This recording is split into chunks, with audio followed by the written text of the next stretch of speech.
What's going on, guys? So we are here in Dallas, Texas, actually in Frisco, Texas, taking a look at the all-new 2022 Toyota Tundra. This is the 1794 package, which arguably is the competitor to, say, the Ford King Ranch or the Chevy High Country or a GMC Denali pickup truck. This is not their most extreme off-road package.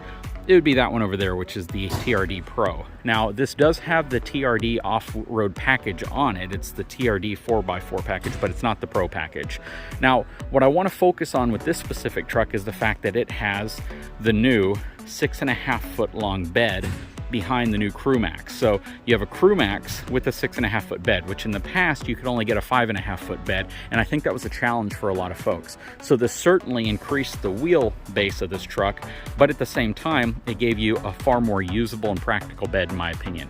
But let's talk a little bit more about this truck. Hang tight, I'll be right back.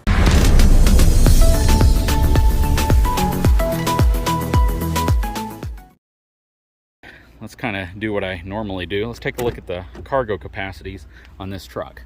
So this truck has a maximum cargo capacity of 1,270 pounds.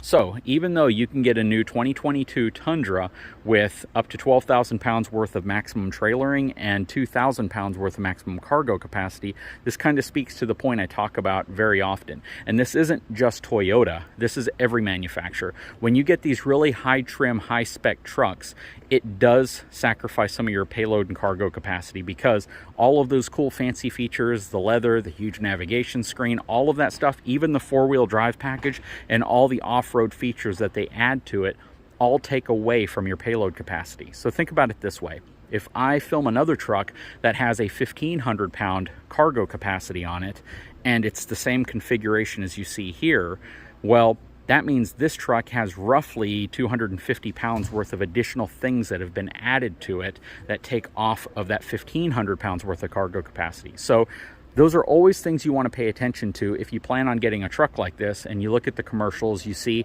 what they claim in terms of maximum towing and maximum cargo capacities, and you're like, you know what, if this thing can tow 12,000 pounds, if I can haul a 2,000 pound, tongue weight trailer, well, you always have to look at the sticker on your specific truck to see what your truck is capable of doing. And anytime you're looking at a half-ton truck that's loaded to the gills with technology, with luxury features, all of that, you're generally going to see a relatively low cargo capacity. And that's what you see in the case of this truck. So again, this truck has that 1,270 pound maximum cargo capacity. So just keep that in mind. But from an interior perspective, this truck is absolutely gorgeous, right? Beautiful leather seats. I love the cream color to the leather seats. Has the 14-inch infotainment system. This has the beautiful, large screen back here, which I don't know if I can actually turn that screen on right now. Let's get inside of this truck and see what happens. Sometimes you close the door and all of a sudden you have a different screen that pops up. Nope, but there's a huge screen back here as well.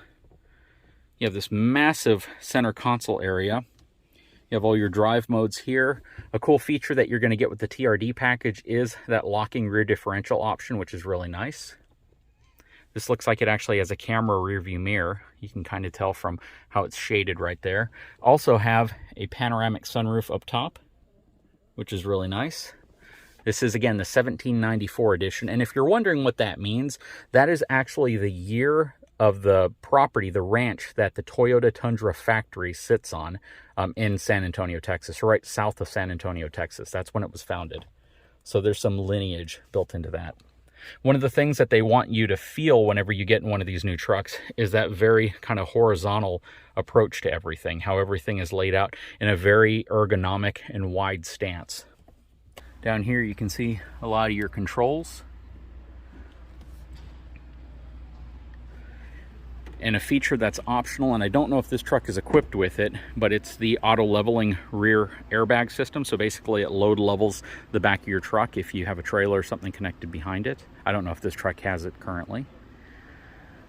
Up front, you'll see that this truck is pretty much universal LED everywhere. So you have LED light strip right there, LED headlights. I like how they kind of split the headlight design. Very, very appealing. It's a very attractive headlight design. You have some LED kind of lower fog lamps right there. And if you look at the TRD Pro next to it, you'll see how they integrate a light bar in underneath the Toyota emblem. You can see you have the forward-facing camera here. This is going to have 360-degree cameras as well. So you'll have cameras all the way around this truck, as well as cameras used to help you actually back up the truck. And you'll also have some really cool trailering features that give you the ability to control where you actually move your trailer whenever you're backing it up, as well as a new trailer assist feature, which gives you the ability to, again, control where you put your trailer, but also make your trailer go straight back if you're just trying to back it up in a straight line. I see parking sensors on the front and rear of this truck, which is really nice. Again, a critique that I kind of universally give the new Toyota Tundra is the use of aluminum fender panels here that kind of come around to the bumper, and then what appears to be an aluminum rear panel for the bumper. I don't know. I'm going to ask them if that's steel or if it's aluminum, but it feels like it's aluminum, but I could be wrong. And then up front, it has a plastic shroud that goes around the bumper. I would have preferred if they would have put a steel front and rear bumper on this truck, honestly. But you know what is kind of crazy is no matter what you can say negatively about the Toyota Tundra or whatever you can critique, these are arguably some of the most reliable trucks ever built. You know, and there's a lot to be said about having a pickup truck that is that reliable, that builds off of that lineage and builds off of that reputation of just rock solid, long-term dependability. Because I think that almost anybody, regardless of what brand you favor, would agree that the Tundra, whether or not it's the truck for you, is a very reliable truck. And I think that that's one of the messages that they want to project whenever you look at the new Tundra, that you're getting a very reliable truck. And a feature that is absolutely awesome and I think very intuitive and just shows the level of thought that was put into this truck is that right there. You might be wondering what it is. So everyone's used to having a tailgate that you can control with your key fob so you can lower it. That's not new. Everyone's used to the push button tailgate where you can automatically or electronically release it. That's not new, or you can open it from inside of the truck. But this actually addresses a problem that a lot of folks have. Let's say I'm carrying something really heavy, really big, and I have it in both hands, and I can't get to my key fob and I can't get to the button underneath there. I can simply walk up to this. I can press that with my elbow and the tailgate drops. How cool is that? So they've put a tailgate release button on the side of the driver's side rear light that drops the tailgate down. That to me is brilliant. I think that is a phenomenal idea, and execution on that's awesome. I saw them use it over on another truck and I was like, wow, that is something that is very thoughtful, and I would actually use that myself. Now let's take a look at the bed here. So in the back, you can see it has the new aluminum composite bed. The story behind this bed is that they got a truck back to them that had 1 million miles on it. It was a 2007 previous generation Tundra, and they tore the thing apart, and they said that, you know, by and large, the seats, the engine, the transmission, the frame, everything was in really good shape except the bed.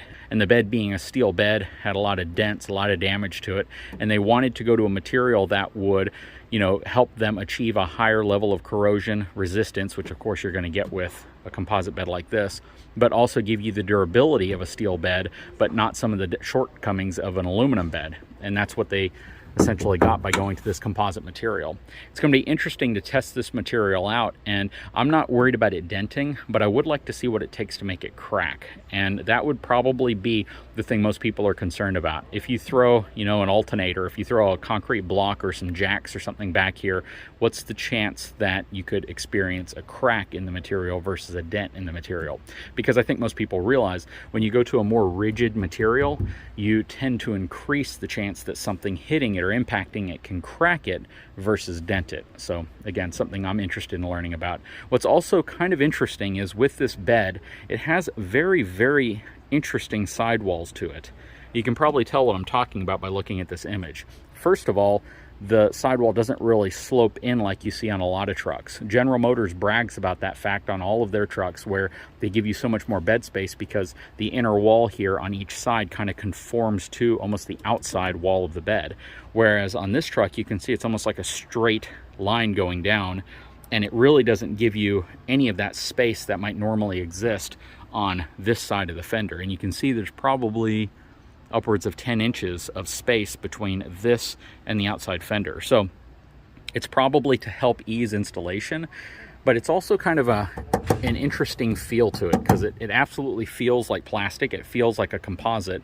But what's also interesting about it is that it doesn't necessarily have any integrated tie hooks built into this portion. You have to go with this rail system up here, and then you have these corner tie downs, but you don't have anything on this area. You still have your stake slot, so you can put a couple of 2x6s in here if you want to divide your bed up and use it for, you know, other practical utilitarian applications. But that is something that's really interesting. Another thing that I was interested to see is that they didn't really provide any unique tailgate functionality. It does have a slow opening tailgate, which has kind of been a Toyota thing for a long time. They pretty much introduced the slow opening tailgate in their first edition, or the 2007 edition of the Tundra. This one still has that. This one has the electronic release button underneath it as well.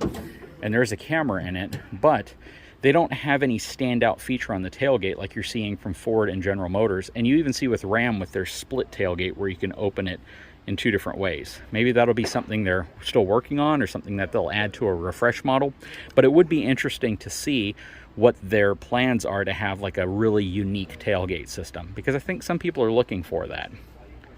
And then they have a 120 outlet back here, 400 watts. So this isn't designed to power your house. It's not designed to power your RV. It's really designed to charge batteries for, you know, your power tools. It's designed to run small things, a fan, maybe a cooler, things like that out here. But it's not necessarily designed to be, you know, a competitor to some of those onboard power-driven systems that you're seeing with new trucks like the F-150, or at least an available option. I like how the bed lighting is placed a little bit further into the bed. You see a lot of trucks where they put it way back here on the back, but putting it right there is a little smarter because it gives you more uniform lighting inside of the bed. Overall, it is a very nice truck, and it's going to be interesting to know in the long run how this truck performs in comparison to the other half-ton models that are now available on the market, because you're seeing all the brands innovate. All the brands really step up their game. Check out that high center mount light. That has to be the widest light I've ever seen. I'd love to see how much that actually illuminates the bed at night, because that is a standout feature that I didn't notice before. But a lot of cool things about this truck. I absolutely love the rear tail light look. Just the really cool vertical lines that go up and down right there. Looks really nice. But again, gorgeous truck.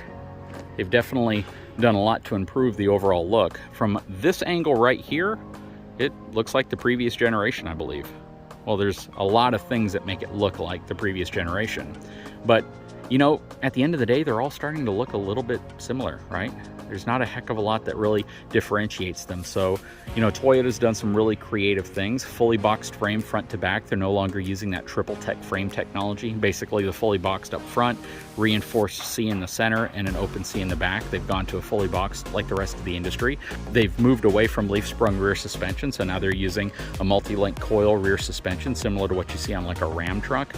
And they offer you some really cool features, such as load leveling capabilities with airbags, things like that, that I think some people are looking for, especially if you're going to be towing something that does not exceed your maximum cargo capacity, but could still cause the truck to slightly squat down in the back. Overall, I think it's a win. I think it's a great truck. I think they've done a lot of really nice innovative things. I do have a few little critiques that I've mentioned in the video, but what are your thoughts? Guys, if you haven't had a chance, please take a moment, subscribe to my channel, give me a thumbs up, and we'll talk to you again very soon.